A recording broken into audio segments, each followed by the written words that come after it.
Verra-t-on un jour le Trans-Saint-Laurent naviguer en tout temps? Depuis plusieurs années que le projet est dans l'air, le nouveau ministre Sylvain Gaudreault étudie la question.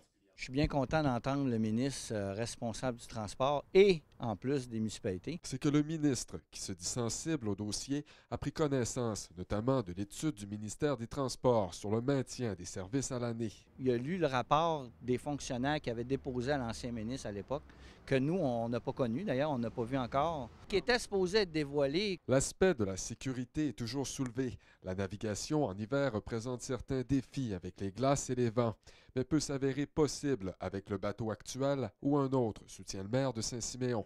Moi, j'ai une piste de solution qui serait intéressante au ministre, je voudrais discuter, c'est qu'il y a déjà un troisième traversier qui avait été fait d'ailleurs pour Saint-Siméon-Rivière-du-Loup, c'est-à-dire le Félix-Antoine Savard, entre autres pour la glace, et qui est hiverné au bout du quai à Québec. L'avancement du projet de traverse à l'année suscite des réactions positives auprès des utilisateurs.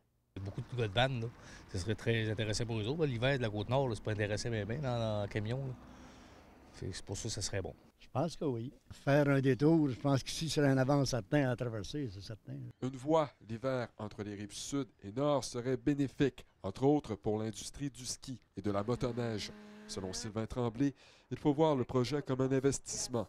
Même s'il y a peut-être moins de monde l'hiver, si on crée l'achalandage, si on crée le besoin, on va aussi éventuellement avoir des revenus. Le maire souhaite une rencontre avec le ministre. Des démarches ont été entreprises. Mercredi, le bureau du ministre n'a pas donné suite à notre demande d'entrevue. Patrick Harvey, à Saint-Siméon.